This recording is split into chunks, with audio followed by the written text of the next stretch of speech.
네. 존경하는 국민 여러분, 민주주의의 마지막 보루인 사법부가 무너져 내리고 있습니다. 참으로 참담함을 금할 수 없습니다. 현직 대법원장이 대법원 명의로 국회에 거짓 답변서까지 제출하며 국민 앞에 거짓말을 늘어놓다가 하루 만에 들통이 났습니다. 정권이 비상식적으로 자행하는 헌정 초유의 법관 탄핵 사태에서 사법부 수장이 자신이 정치적으로 비난받는 것이 두려워 사표 수리를 거부하며 후배 판사를 탄핵 제물로 내놓은 모습은 정말 비굴할 뿐만 아니라 충격 그 자체입니다. 대법원장이 국민을 상대로 거짓 사기극을 펼친 데 대해 국민적 공분이 들끓고 있습니다. 양심마저 마비 거짓말쟁이 대법원장 때문에 사법부 전체가 뇌사 상태에 빠졌다는 사법부 내부의 비판 목소리도 매우 높습니다. 사법부 수장으로서 자질과 수준을 의심케 하는 현 대법원장의 그간 언행들을 되돌아보면 작금의 불행한 사태를 이미 예견케 하는 대목이 없지 않았습니다. 대법원장은 취임 당시 대법원장으로서 법관의 독립을 침해하려는 어떠한 시도도 온몸으로 막아내겠다고 했습니다. 그러나 정권이 재판부 판결에 불복하며 사법부를 흔들어댈 때 대법원장은 침묵을 했고 사상 유례없는 100여 명의 법관에 대한 검찰 수사에도 동의를 했습니다. 법관 탄핵의 부역자라는 신랄한 비판도 쏟아지고 있습니다. 김명수 대법원장은 사법부 수장으로서 판사들에게 정치적 외풍을 막는 울타리 역할을 제대로 수행해왔다고 생각하십니까? 이렇게 질문드립니다. 대한민국 헌법 103조에는 법관은 헌법과 법률에 의하여 그 양심에 따라 독립하여 심판하도록 규정하고 있습니다. 그러나 헌법과 법률, 양심이 아니라 국민 눈높이 재판 운운하며 여론 재판을 후배 법관에게 강요한 분이 과연 누구입니까? 법관에 부여한 신성한 헌법 정신을 다른 누구도 아닌 대법원장이 허물어뜨리는 반헌법적 작태에 아연 실색하지 않을 수가 없습니다. 얼마 전 대법원은 선거방송 토론회에서 유권자와 국민을 상대로 거짓말을 한 후보자에게 무죄 판결을 내린 바가 있습니다. 그러나 선거 공보물 허위 적시만으로도 최종 유죄 판결이 내려진 대법원 기존 판례와 크게 어긋나는 판결이어서 유권 무죄, 무권 유죄라는 말까지 다시 등장했습니다. 그런데 지금 되돌아보니 대법원이 사견치 않았던 이런 판결 또한 거짓말쟁이 피노키오 대법원장 체제에서는 충분히 가능했던 모양입니다. 이번 법관 탄핵 사태 와중에 문제의 음성 파일과 녹취록을 통해 드러난 현 대법원장의 민낯은 헌법에 규정된 사법부 수장의 모습이 아니었습니다. 공개 자료에 따르면 대법원장은 정치적인 상황을 살펴야 한다고 말했습니다. 헌법과 법률, 양심 말고 정치적인 고려를 해야 한다니 정말 어처구니가 없습니다. 용납할 수 없는 반헌법적인 발상이자 대법원장 스스로 법복만 걸친 정치꾼임을 고백한 것입니다. 더구나 법령의 근거도 없이 납득할 수 없는 사유로 사표 수리를 거부한 것은 직권남용에 해당할 것이며 탄핵 문제로 사표를 수리할 수 없다는 취지의 말을 한 적이 없다는 거짓 답변서는 허위 공문서로서 불법 행위에 해당할 것입니다. 대법원장이 사법농단의 몸통 역할을 하고 있다거나 사법의 정치와 주범이라는 경악된 비판도 나오고 있습니다. 오중하면 사법부 독립과 상권 불입의 최대 걸림돌이 정치적 편향의 대법원장이라는 얘기까지 나오겠습니까? 거짓말쟁이 대법원장은 사법부 수장으로서 권위와 자격을 완전히 상실했습니다. 옳고 그름을 가리는 사법 최종 판결자인 대법원장이 거짓의 명수라는 것은 국가재앙이자 미래에 대해서 참으로 부끄러운 일입니다. 이제 대법원장은 스스로 결단해야 합니다. 스스로 물러나는 것만이 상처 입은 국민에게 속죄하는 최소한의 도리일 것입니다. 문재인 정부 들어 무법부 장관에 이어 법원장까지 법과 정의의 최후 보로인 사법기관이 무법천지로 변질해버린 현실이 정말 결단스럽습니다. 국민은 말합니다. 정권과 결탁한 대법원장의 탄핵 거래가 아니냐며 진상을 밝히라고 말합니다. 나아가 판사들이 헌법에 규정된 대로 오직 법률과 헌법 양심에 따라 재판을 진행할 수 있도록 사법부 독립과 상권 분립의 헌법 정신을 수호해야 한다고 말합니다. 대법원장이 스스로 고치를 결단하지 않을 경우 국민들이 용납하지 않을 것임을 강력하게 경고하는 바입니다. 감사합니다.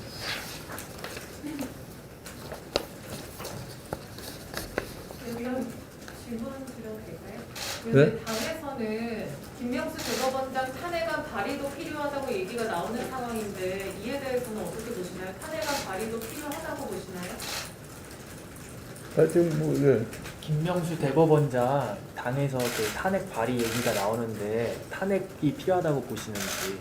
뭐 탄핵을 할 수 있는 사유는 충분히 있다고 생각하는데 지금의 현재 국회 구조로 봐가지고 탄핵안을 해봐야 뭐 실질적으로 부결될 게 뻔하기 때문에 이 안이 부결되면 오히려 김명수 대법원장한테 소위 그 자리에 계속해서 머물 수 있는 명분만 주는 것이기 때문에 탄핵 발의라는 건 현 시점에서 의미가 없다고 봅니다.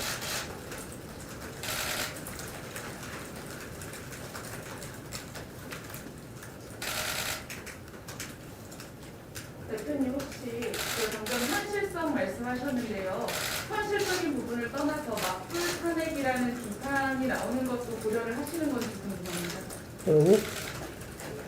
그 현실적 고려를 떠나서 맞불 맞불탄핵이라는 비판에 대해서 고려를 해서 안 하시는 건지.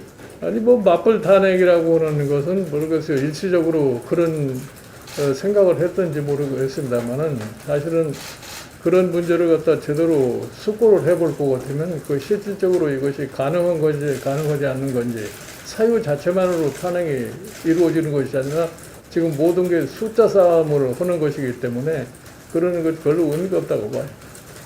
이번 사태를 보면은 가장 중요한 것이 뭐냐면 우리 사회의 민주주의가 기본적으로 파괴되는 모습을 갖다가 어저께 이 북한 탄핵의 과정에서 확인했다는 것이 제일 서글픈 일이라고 나는 봐요.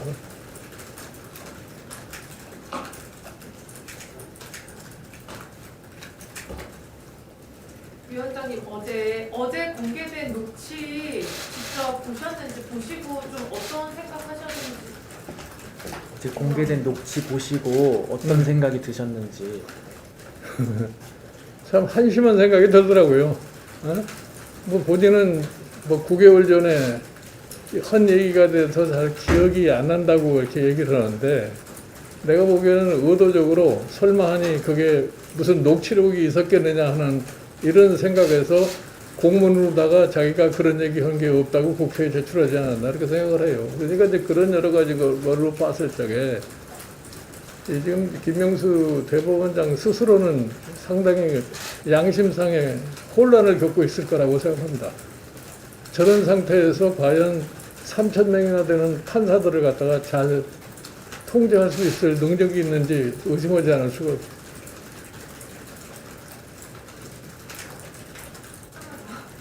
그 당 안에서는 김명수 대법원장님 탄핵안 발의의 이유 중에 하나로 선거 무효 소송을 미루고 있기 때문이라는 말씀도 하시는데요. 아니 그러니까 그거에 대해서는 어떻게 생각하시나요? 모든 의사결정이라고 하는 것이 의사결정 자체만 한다고 해서 의미가 있는 게 아니에요. 그런 의사결정을 해서 실질적으로 실현의 가능성이 있는가 없는 걸 갖다가 검토를 해야 되기 때문에 실현이 안 됐을 경우에 나타날 수 있는 그 다음의 상황에 대한 우리가 생각도 해야 되기 때문에 그 당내에서 일부가 탄핵 발의라도 하자 하는 건 별다른 의미가 없다고 생각합니다. 위원장님, 어제 그 민주당에서 했던 판사 탄핵이 179표 찬성 나왔거든요. 어떻게 좀 보셨는지 궁금합니다. 그러니까 뭐 179%라고 하는 찬성표가 나왔다고 하는 것은 그 사람들이 탄핵의 사유에 대한 실질적인 의미를 파악을 했다기보단 일부 강경론자들이 탄핵을 제출을 했는데 거기에 동조하지 않으면 혹시 나에게 올 수 있는 어떤 피해가 있지 않나 하는 이런 두려움에서 그와 같은 표가 나왔다고 생각해요. 그러니까 세계 모든 나라의 민주주의 파괴 과정을 볼 것 같으면은 전부 다 의회를 갖다가 다수로 차지하는 사람들의 소위 일부 강경 세력이 할 것 같으면은 거기에 추종하는 세력들이 따라다니기 때문에 겨울 가서 이 민주주의의 큰 손실을 갖다 가져오고 그 자체가 나라의 존망도 사실 가져와겠다고 하는 그런 역사적인 사례를 우리가 좀 잘 생각을 해봐야 항상.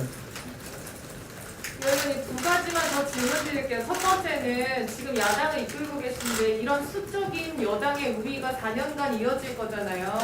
그런 경우에 야당은 대여 투쟁을 어떻게 해야 된다고 생각하시는지 궁금하고요. 두 번째는 여러 가지 여론조사에서 안철수 대표가 계속 1위로 나오고 있는데 그 국민의힘에서 기대하시는 경선에 관심이 좀 덜 모이는 거 아닌지 싶은데 여기에 대한 말씀도 부탁드립니다. 내가 처음 질문이 뭐라고지? 앞으로 이제 여당 우위가 계속 될 건데 아, 대여 투쟁. 예. 한번 지금 여당 이게 2024년까지 지속이 될 거예요. 그러나 이렇게 무리한 소위 이 국회 운영을 강행하다 볼 것 같으면은 제가 보기에 국민이 최종적으로 이 용서를 안 할 거라고 봅니다. 일반적으로 의회가 가장 다수 의견만 믿고 이 행동을 하게 되면은 의회 외부의 세력이 그거를 견제하기 위해서 나타날 수밖에 없기 때문에 그러한 불행한 사태는 좀 피할 수 있도록 지금 의회 다수를 차지하고 있는 지금 정당이 그런 측면에서 많은 속고를 해야 될 거라고 생각을 해요. 그리고 지금 뭐 안철수가 계속 1위에 나온다는 것은 나는 그 자체에 대해서 별로 신뢰를 하질 않아요. 여론조사에 나오는 거에 대해서. 그리고 여러분들이 잘 아시다시피 과거에 이 서울시장 선거 처음서부터 쭉 시장 관찰을 해볼 것 같으면은 지금 당장의 여론조사상에 좀 높다고 해서 그 사람이 시장이 되지는 않습니다. 그리고 지금 우리가 참 당내에서 좀 경선하는 과정에 있고 우리 당의 후보가 한 사람으로 지금 몰려있지 않기 때문에 지금 나타나는 현상이지 우리 당의 후보가 하나로 합쳐질 것 같으면은 여론조사의 결과가 전혀 달라지리라고 생각합니다.